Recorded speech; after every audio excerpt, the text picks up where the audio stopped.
Hello, नमस्कार दोस्तों, आप सभी का हमारे डीआरएनएस चैनल पे बहुत-बहुत स्वागत है। मैं डॉक्टर निर्मल शुक्ला। इस समय पे हम लोग कर रहे हैं उपन्यास यूनिट 6 का रिवीजन।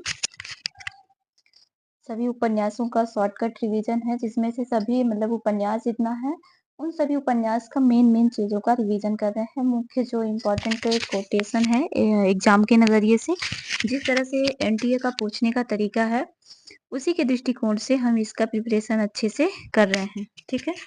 अगर आपको लाइन बाय लाइन उपन्यास पढ़ना होगा तो कमेंट करके लाइक, शेयर, सब्सक्राइब करें और बताएं मुझे कि हाँ, आपको लाइन बाय लाइन उपन्यास पढ़ना है। अभी अपने पास काफ़ी टाइम है क्योंकि एग्ज़ाम जो है एनटीए का अभी दिसंबर में होगा, वो तो सभी को मालूम ही होगा, ठीक है?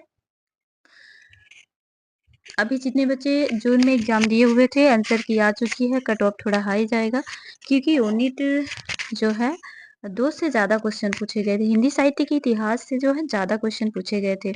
यूनिट 1 से 7 क्वेश्चन थे, यूनिट 2 से 23 क्वेश्चन थे और यूनिट 3 से 7 क्वेश्चन थे। ऐसे करके मतलब सबसे कम जो है उपन्यास से ही पूछा गया है। तो ऐसा एनटीए को नहीं करना चाहिए क्योंकि जितना सबसे ज़्यादा जो है हमारा यूनिट उपन्यास में ही है। क्योंकि इसमें 700-800 पेज का एक ही उपन्यास है। तो एनटीए को भी थोड़ा ध्यान देना चाहिए। इस तरह से उसको क्वेश्चन नहीं पूछना चाहिए कि बच्चा 700-800 पेज का एक उपन्यास पढ़ता है और यूजीसी नेट के सिलेबस में जो 13 उपन्यास लगे हुए हैं वो काफ़ी लेंदी हैं और काफ़ी महत्वपूर्ण भी हैं। ठीक है? चलिए देखते हैं आज झूठा सच यशपाल द्वारा लिखा गया यह उपन्यास क्या है इसमें। झूठा सच उपन्यास विभाजन की त्रासदी का चित्रण करता है। मानवीय जीवन की त्रासदी का प्रत्यक्ष दर्शन है। त्रासदी से मतलब आप लोग समझते हो त्रासदी क्या होती है? त्रासदी उसे कहते हैं जैसे कष्टदायक विनाशकारी घटना का होना और प्रत्यक्ष से होता है कि जो इंसान उसको झेलता है। ठीक है? ये झूठा सच यशपाल में तारा नामक एक पात्र आती है जो इस त्रासदी को सबसे ज्यादा वही झेलती है। ठीक है? झूठा सच उपन्यास सामाजिक राजनीतिक पृष्ठभूमि पर लिखा गया है। सामाजिक और राजनीतिक पृष्ठभूमि पर जो है यह लिखा गया है।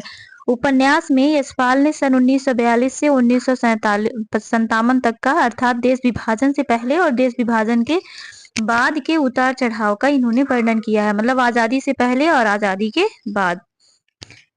यह उपन्यास 2 खंडों में विभक्त है। इस उपन्यास को 2 खंडों में विभाजित किया गया है। वतन और देश 1958, देश का भविष्य 1960। मुख्य पात्र तारा मध्यवर्गीय किंतु प्रगतिशील सोच रखने वाली आम लड़की है। तारा ही विभाजन की त्रासदी सबसे ज्यादा झेलती है। जयदेवपुरी मध्य वर्ग का प्रतिनिधित्व पात्र है। विभाजन के कारण परिवार से अलगाव है। आगे चल करके प्रगति करते हुए एक पत्र का संपादक बनता है, फिर विधायक व कई कमेटियों का मेंबर बनता है। ठीक है? ये तारा जो है वो कौन सी थी? विभाजन की त्रासदी सबसे झेलने वाली लड़की जो है वो तारा है। कौन से उपन्यास में है ये? झूठा सच। और जयदेवपुरी मध्य वर्ग का प्रतिनिधित्व पात्र है। विभाजन के कारण परिवार से अलगाव रखता है। ठीक है ना? अलग। आगे चल करके ये प्रगति करते हुए पत्र का संपादक बनता है, फिर विधायक व कई कमेटियों का मेंबर बन जाता है। फिर आती है कनक, संपन्न परिवार की प्रगतिशील सोच रखने वाली लड़की। ये संपन्न परिवार की है। ठीक है? तारा जो थी वो कैसी थी? वो त्रासदी सबसे ज्यादा झेलती थी। और जयदेवपुरी जो है ये मध्यम वर्ग का है और कनक जो है ये संपन्न परिवार की है। ठीक है? उच्च वर्ग, पूंजीपति कह सकते हैं। संपन्न परिवार की प्रगतिशील सोच रखने वाली लड़की है। जयदेव से प्रेम करती है। विवाह फिर विच्छेद हो जाता है। मतलब इसका जो है जयदेवपुरी से क्या होता है? प्रेम विवाह होता है, फिर तलाक हो जाता है। विवाह विच्छेद। विवाह विच्छेद का मतलब तलाक होता है। फिर है गौण पात्र अरशद, लाहौर के कामरेड युवा। लाहौर का ये है कामरेड युवा है। फिर है शीला, राम जया की पुत्री। डॉक्टर प्राणनाथ अर्थशास्त्र के प्रोफेसर हैं। सोमराज आवारा युवक जिसका तारा से विवाह होता है। पंडित गिरधारी लाल नया हिंद पब्लिकेशन के मालिक कनक के पिता। फिर है महेंद्र नैयर वकील। करमचंद्र कशिक पैरोकार का पत्रिका के मुख्य संचालक। फिर है दौलू मामा, शरीफ भोला आदमी जो अकारण बलवे की बलि चढ़ जाता है। फिर है रतन, सेलो का प्रेमी है। फिर है गौस मोहम्मद, प्रकाशक है। फिर है महाजन, कम्युनिस्ट कार्यकर्ता कृष्ण नारायण अवस्थी यूपी कांग्रेस के पार्लियामेंट बोर्ड के मंत्री। कृष्ण नारायण अवस्थी जो है यूपी कांग्रेस के पार्लियामेंट बोर्ड के मंत्री हैं। फिर है मेहर दंगे में भटकी तारा की साथी। नब्बू तारा से बलात्कार करने वाला। फिर है हाजिब इन अली नब्बू के मोहल्ले की हाफिज। विश्वनाथ सूद पंजाब कांग्रेस के उग्र दल के नेता व मुख्यमंत्री पद के दावेदार। फिर उर्मिला पुरी की पूर्व शिष्या। पूरी की तरफ क्या है इसका आकर्षण है। वंतो तारा को विभाजन के दौरान मिली संगिनी। एसपी एडिटर डायरेक्टर सरदार पत्र। फिर है प्रसाद कांग्रेस का नेता है। अग्रवाल साहब दिल्ली का बड़ा व्यापारी तारा को मानने वाला। पुरुषोत्तम अग्रवाल साहब का युवा पुत्र। नरोत्तम मिस्टर अग्रवाल साहब का युवा पुत्र। मतलब अग्रवाल साहब के दो पुत्र थे, मिस्टर पुरुषोत्तम और नरोत्तम।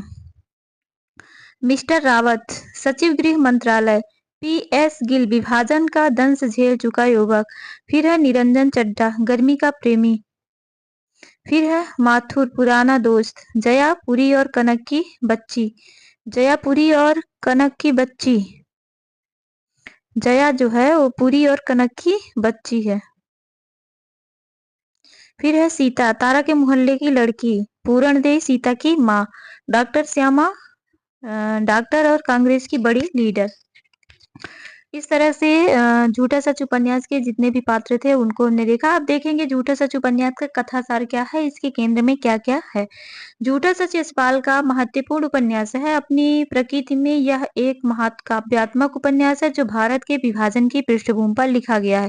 पहले खंड वतन और देश में विभाजन के वास्तविक कारणों, विभाजन के समय की दर्दनाक स्थितियों तथा विस्थापित एवं शरणार्थियों की समस्याओं को प्रस्तुत किया गया है। तारा जैसे चरित्र के माध्यम से बताया गया है कि विभाजन के समय महिलाओं की दुर्दशा का आलम क्या था।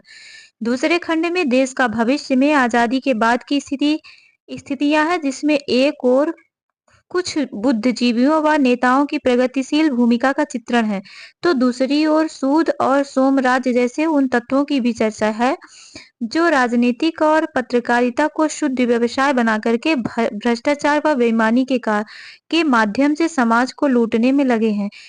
इनकी तुलना में तारा, डॉक्टर नाथ श्याम, पत्रकार कनक तथा इंजीनियर नरोत्तम जैसे चरित्र भी हैं जो देश की आजादी का सम्मान करते हुए अपने दायित्वों के निर्वहन में ईमानदारी से जुड़े हुए हैं।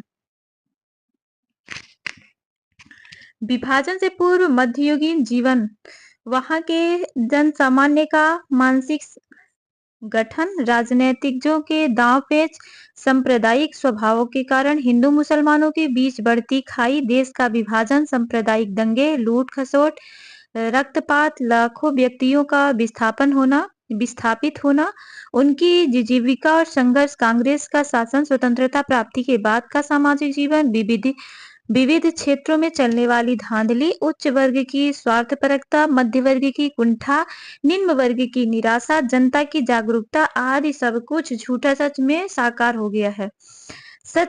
झूठा सच में यशपाल ने देश विभाजन के लिए मूल रूप से अंग्रेजों को जो है उत्तरदायी ठहराया है। उनके अनुसार अंग्रेजों ने ही अपनी सत्ता के लिए हिंदू मुसलमानों में फूट डाली थी। झूठा सच में यशपाल ने देश विभाजन को आर्थिक संदर्भ में भी देखा। लेखक की दृष्टि में यह पहलू सर्वाधिक महत्वपूर्ण है। देश विभाजन के मूल में आर्थिक कारणों की खोज करते हुए वे इस निष्कर्ष पर पहुंचते हैं कि संपूर्ण पंजाब में हिंदू अमीर थे। मतलब संपूर्ण समाज के जो हिंदू थे पंजाब के, वो क्या थे? अमीर थे, उच्च पद पर थे। अल्पसंख्यक होने के बावजूद भी आर्थिक, सामाजिक और कुछ सीमा तक राजनीतिक सत्ता उन्हीं के हाथों में थी। लेखक का मतलब यह है कि विभाजन की त्रासदी का शिकार मानव लोग ही हुए, उच्च वर्ग के लोग नहीं। अब इस उपन्यास का यह पूरा कथा सार था। प्रमुख कुछ उद्धरण है।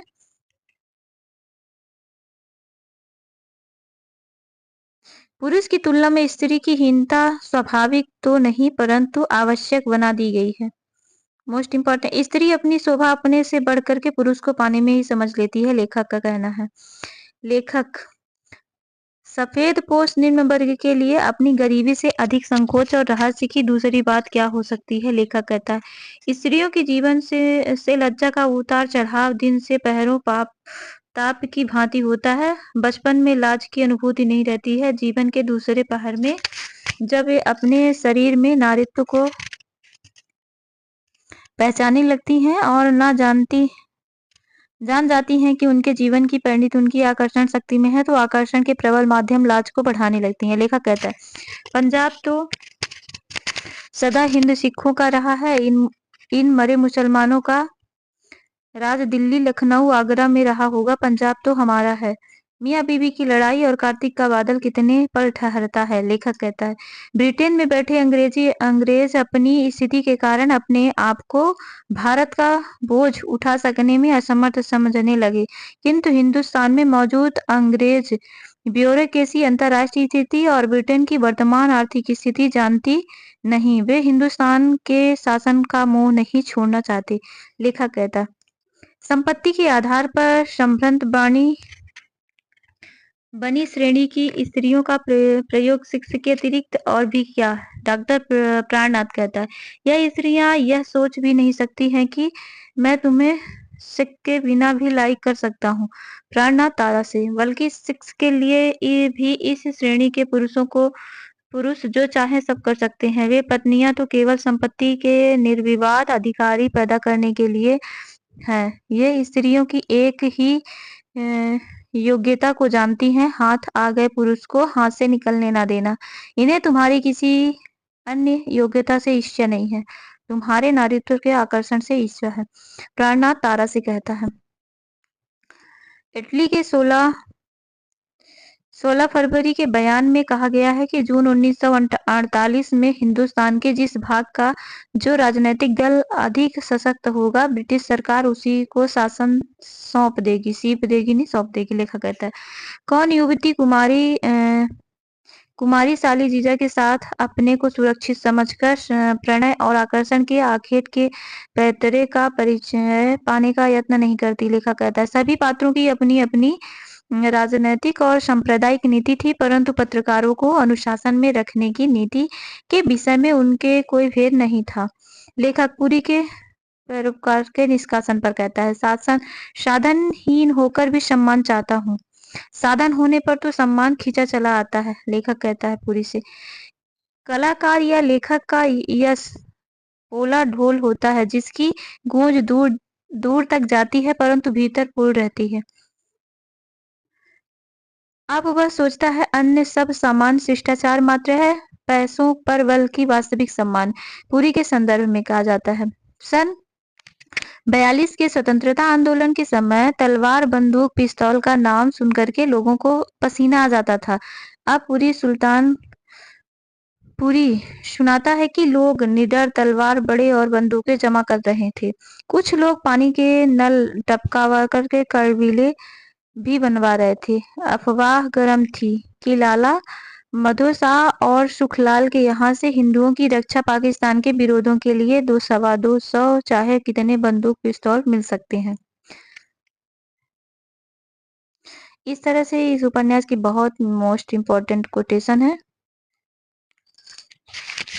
जो मुझे मोस्ट लगेगा मैं वहीं को बता रही हूँ। हिंदू सिख लाए बक्से बंदूक नकली जेवर और ब्रांड। यह लोग मुसलमानी हिंदुओं के हुक्के टूटी चारपाइयाँ कूल्हे चक्की मुर्गियाँ लिए चल रहे थे। इसकी गृहस्थी जिसके पास हो कुछ होगा। 1 मिनट।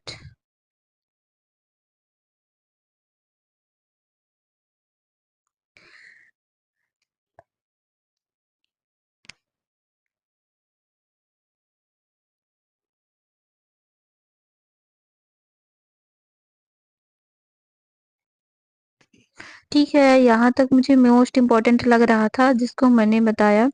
अब अगर आप लोगों को देखना होगा पूरा कि हम पूरा इसका कोटेशन देखेंगे तो आप लोग इसका थोड़ा-थोड़ा देख लेना पूरे कोटेशन को क्या हुआ था। नब्बू ये जो है हिंदुत्व को कोई मज़हब नहीं बस एक समाज और संस्कृति है, उसमें विश्वास के बंधन है। आप भगवान में विश्वास करते हैं तो हिंदू हैं, ना करें तो भी आपको अपने हिंदू कर सकते हैं। ठीक है, ये कौन कहता है? नब्बू कहता है। देख लेना आप लोग इसको अच्छे से। ठीक है।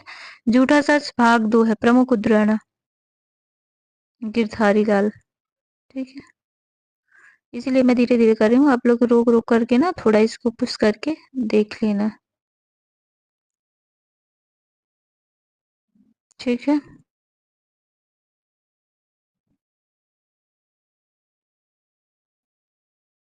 इसलिए ऐसे कर रही हूँ जिसलिए पूरा कवर हो जाए, आप लोग अच्छे से इसको देख सको। ठीक है, अगर उपन्यास समझ में आए तो चैनल को लाइक शेयर सब्सक्राइब करना। Thanks for watching.